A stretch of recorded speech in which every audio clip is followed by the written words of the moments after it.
मेरे बहुत बहुत प्यारे साथियों, आप सभी को डॉक्टर विजय अग्रवाल का बहुत बहुत प्यार भरा नमस्कार। मित्रों, आज 15 जून 2020 है और आज के इस AFEIS के लाइफ मैनेजमेंट में मैं आप सभी का हार्दिक रूप से स्वागत करता हूं और बहुत बहुत हार्दिक रूप से अभिनंदन भी करता हूं। दोस्तों, कल दोपहर के बाद से मुझे ऐसा महसूस हो रहा है कि पूरा देश एक समाचार से गमगीन हो गया है और साथ ही साथ वह स्तब्ध भी है, चकित भी है और इसीलिए दुखी होने के साथ ही साथ वो विचारों में खोया हुआ भी है। आप समझ गए होंगे कि मैं किस दुखद समाचार की बात कर रहा हूं।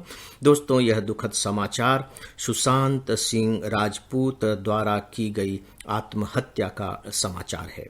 सुशांत सिंह राजपूत जो एक उदीयमान अभिनेता थे, आप सोच करके देखिए उनके बारे में तो अंदर से कहीं ना कहीं मन हिल जाता है और यह सोच कर ज़्यादा हिलता है कि अगर सुशांत सिंह राजपूत जैसे व्यक्ति को इस तरह का कदम उठाना पड़ रहा है तो सच में हम बहुत ही भयावह दिशा में एक बहुत ही खतरनाक डेस्टिनेशन की ओर बढ़ रहे हैं और कहीं न कहीं ये हम जिस समाज की रचना कर रहे हैं, जिस तरह की सभ्यता और संस्कृति धीरे धीरे इमर्ज हो रही है, उसके अस्तित्व पर और उसकी उपयोगिता पर एक जबरदस्त किस्म का प्रश्न चिन्ह खड़ा करती है।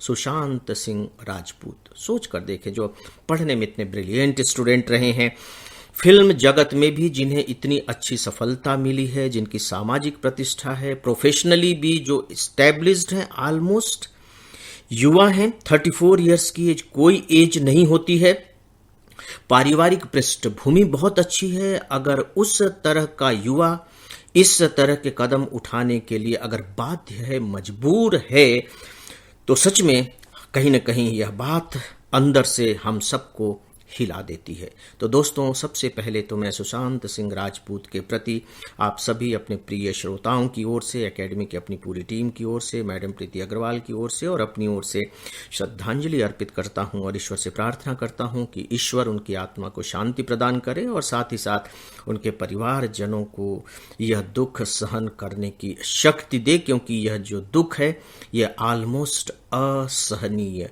दुख है। दोस्तों, सच पूछिए तो ऐसे जब समाचार आते हैं तो मन केवल उदासी से ही नहीं भर उठता है, बल्कि कहीं ना कहीं जीवन के प्रति भी एक बहुत जबरदस्त किस्म के निराशा का भाव पैदा होता है। लेकिन जीवन में अपने आप में इतनी प्रबलता है कि वह फिर से उठ खड़ा होता है। कुछ दिनों पहले मैं एक नाटक पढ़ रहा था, बादल सरकार का लिखा हुआ नाटक पगला घोड़ा। इसे मैं दोबारा पढ़ रहा था। लगभग 30-35 साल पहले मैंने इस नाटक को पढ़ा था और अचानक मेरा मन किया कि नहीं, इस नाटक को एक बार फिर से पढ़ना चाहिए। मित्रों, इस नाटक का जो अंतिम वाक्य है, इसका जो कैरेक्टर है, अंतिम कैरेक्टर कार्तिक है, वह उसका जो वक्तव्य है उसे ध्यान से सुनिएगा। इस वक्तव्य की मुझे अचानक याद आ गई, जैसे मैंने सुशांत सिंह राजपूत के बारे में खबर पढ़ी वैसे ही। वो कहता है कि जिंदा रहने पर सब संभव हो सकता है। दोस्तों, वैसे सुनने में तो बहुत सामान्य सा वाक्य लगता है, जिंदा रहने पर सब संभव हो सकता है। लेकिन जब इसी तरह के वाक्यों को आप ऐसी परिस्थितियों में, ऐसी पृष्ठभूमि में सुनते हैं तो इस तरह के वाक्य आप यूं कह लीजिए कि दिमाग में बिजली की तरह कौंध उठते हैं और दिल और दिमाग की गहराइयों में उतरते चले जाते हैं।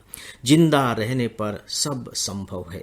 मैं कहना चाहूंगा कि जिंदा रहने पर कुछ भी संभव है, कुछ भी संभव हो सकता है, या यूं कह लीजिए कि जो कुछ भी संभव हो सकता है वह जिंदा रहने पर ही संभव है।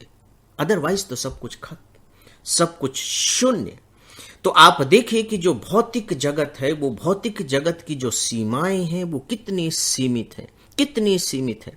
और भारतीय दर्शन लगातार इस संकट को समझते हुए हमेशा अपने अपने तरीके से दर्शन शास्त्र के अंतर्गत इसकी व्यवस्था करती रही है। कभी वो कहती है कि आत्महत्या पाप है, कभी वो कहती है कि यह अकाल मृत्यु की तरह है जिसमें आत्मा को मोक्ष की प्राप्ति नहीं होती। इस तरह की बातें कह करके सही पूछिए तो भारतीय चेतना को आत्महत्या के विरुद्ध मजबूत बनाने की कोशिश की गई है। मित्रों, वो फिल्म मैंने एक देखी थी, मुझे नाम याद नहीं आ रहा है उस फिल्म का, और शायद बिपाशा बसु उसकी एक्ट्रेस थी। उनका भी सही नाम मुझे ध्यान नहीं आ रहा है कि कौन एक्ट्रेस थी। अनुमान के तौर पर मैं बता रहा हूँ, अभी अचानक चूंकि फिल्म की बात याद आ गई तो मुझे लगा कि ये इस प्रसंग की भी चर्चा करना यहाँ उपयुक्त होगा। उसमें होता यह है कि जो एक्ट्रेस हैं उनकी एक बेटी जन्म लेती है, लेकिन कुछ ऐसी अप्राकृतिक आपदा आती है कि माँ की मृत्यु हो जाती है। बेटी जो है वो बह करके चली जाती है, और पति कहीं और खो जाते हैं। मतलब पति बिछुड़ गए हैं अपनी बेटी से, और पत्नी की मृत्यु हो गई है, और पत्नी आत्मा के रूप में अब मौजूद है। उसमें बीच बीच में इतने करुण प्रसंग दिखाए गए हैं। प्रसंग ये होता है कि वो चाहती है कि उसकी बेटी को बहते हुए पानी से कोई बचा ले। अब आप देखिए कि आत्मा के रूप में वो सब कुछ देख रही है। बगल में लोग खड़े हैं तर नदी के किनारे, और वो लोगों से कहना चाह रही है कि तुम मेरी बेटी को बचा लो, लेकिन कहे कैसे? कहे कैसे?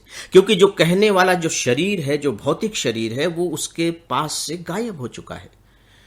जो हमारी इंद्रियां हैं उसी के आधार पर ही हम बाहर से इंटरेक्ट कर सकते हैं, तो भौतिक शरीर नहीं है, तो वह बोल नहीं पा रही है, लेकिन चाह रही है कि वह बोले और कहे लोगों की मेरे बेटी को बचा लो। और इस तरह से बहुत सारे करुण प्रसंग, मार्मिक प्रसंग दिखाए गए हैं कि किस तरह से वो अपनी बेटी की रक्षा के लिए, और खास करके उसकी मुलाकात उसके पिता से हो जाए, इसके लिए वो कोशिशें करती है।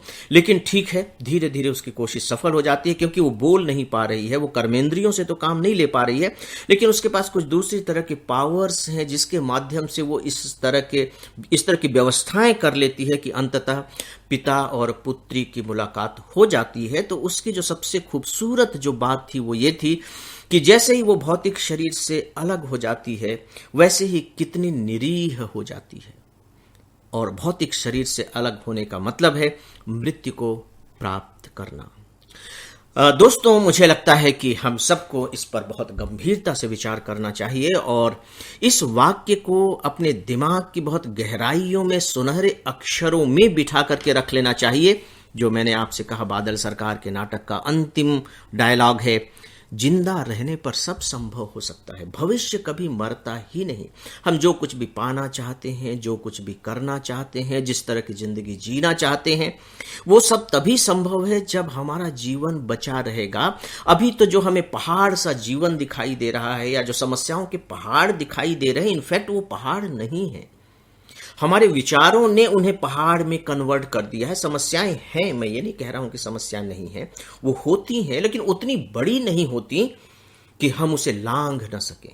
हमारे विचार उसे बहुत ज्यादा बड़ा बनाते चले जाते हैं, और एक समय ऐसा लगता है कि जैसे इन समस्याओं को सुलझाना पाना हमारे बस से परे की बात है, और बस वहीं हमें लगता है कि फिर इस जीवन का अर्थ क्या है। दोस्तों, जीवन बहुत अमूल्य है, बहुत अमूल्य है। इससे मूल्यवान वस्तु इस धरती पर कोई है भी नहीं, और अगर ये दुनिया है तो हमारे लिए तभी तक है जब तक कि हमारा यह जीवन है। और हम सबकी कोशिश होनी चाहिए कि हम अपने अपने जीवन की रक्षा करें, और केवल अपने ही जीवन की रक्षा नहीं, बल्कि दूसरों के जीवन की रक्षा में भी अपना योगदान करें।